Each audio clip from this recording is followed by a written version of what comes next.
And now we will define the notion of subgroups. A set of elements of a group G is called a subgroup of G that will denote H if and only if, no matter what two elements A and B belong to H, the product of these two elements belong to H. And no matter what the element belong to H, the inverse of this element belong to H. Now, of course, the identity must belong to H also.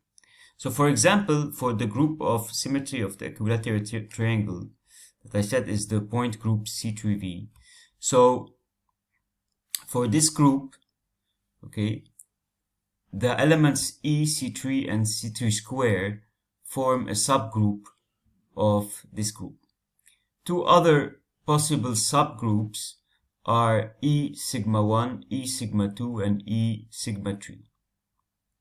Okay, so if you take now any element of any group and you take the power of this element, so you will generate a subgroup, a cyclic subgroup.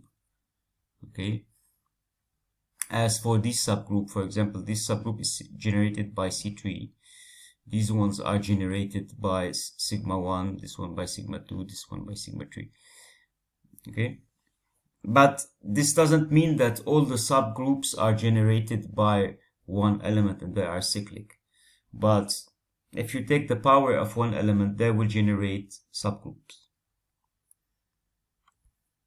Now we will introduce the Lagrange theorem. So the Lagrange theorem gives us a relationship between the order of a group, the number of elements of a group, and the number of elements of a subgroup of a given group.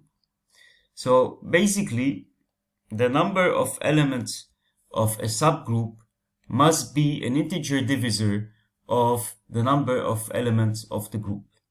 For example, if I have 6 elements for a given group, then the possible subgroup will be of one element, which will be the identity itself,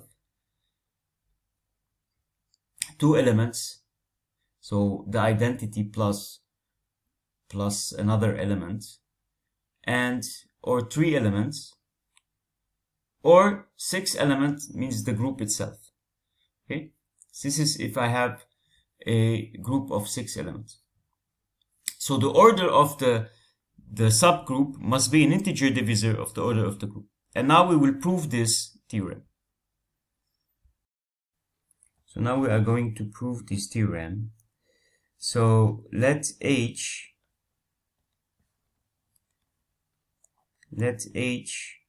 so E, A, B, C, some elements, be a subgroup of a group J. Okay. Now if we take an element, so let D belong to H. Okay. So if I take here D multiplied by H, I form the ensemble of elements DE, DA, DB, DC. Okay, so this is equal to H. Why? How you can prove that? You can prove that by doing the same thing as we did for the rearrangement theorem. So this is basic. Okay, now let S be an element of G, but S doesn't belong to H.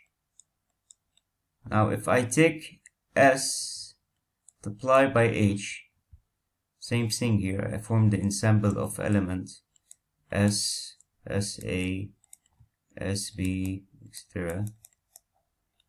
Okay, so none of these elements belong to H.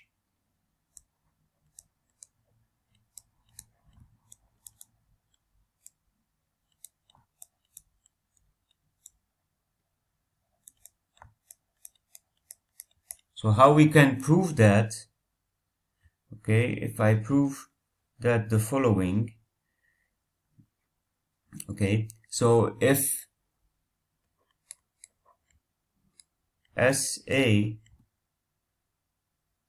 belong to H, where S here, okay, so where A is an element of H and S is an element of G but doesn't belong to H, then if I multiply here SA A minus 1, then this belongs to H, okay, because of the property of the subgroups. Then S belongs to H, but we suppose that S doesn't belong to H. Okay, so if I take an element of G that doesn't belong to H, I form this ensemble of elements. These elements will all be different from each other and they won't belong to H. Now let's consider an element S1 that belong to the group G, but S1 doesn't belong to H nor to SH, okay, which was the groups of elements that we noted before. Okay, so basically, okay, then S1H here, this group of elements, okay, will be different from H and SH. Then all the elements of S1H, okay, will be different, will not belong nor to H nor to SH.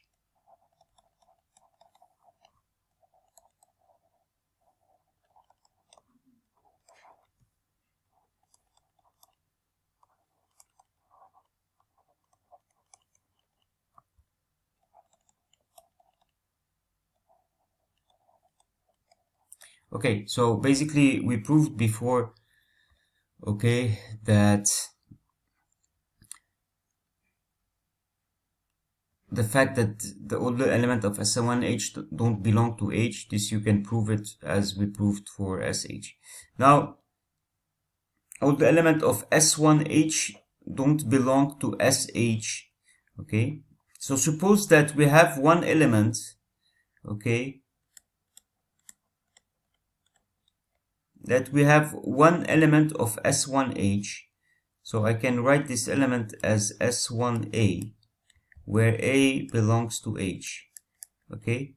Suppose that we have one element of S1H that belongs to SH, then I can write this element as S multiplied with B, where B is another element that belongs to H.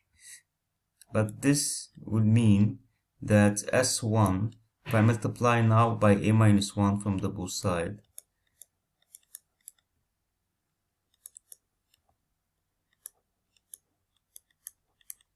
so this is an element of H here. B multiplied by A minus 1 is an element of H because B and A belong to H. Then S1 belong to SH. Okay? So if I take an element S1 that don't belong nor to H nor to SH, the previous concept that we formed, none of these elements that are given by S1H will belong nor to H nor to SH.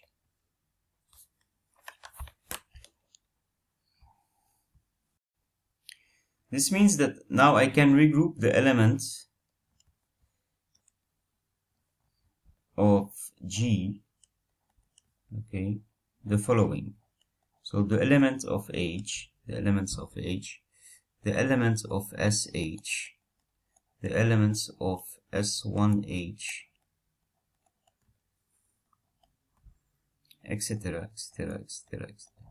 So all these in sets of elements, okay, are all of size h, of order h. They have h elements. They are all different from each other, okay, and they contain h elements. Then the order of element of G is a multiple of the order of element of H. So if I form L cosets here, okay, so I have LH, and this is the Lagrange Theorem, okay, that is now proved.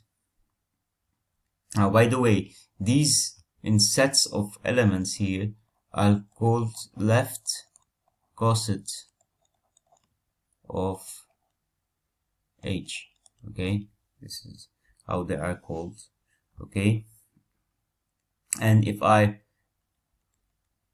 multiply H by S, then this is called right coset, okay.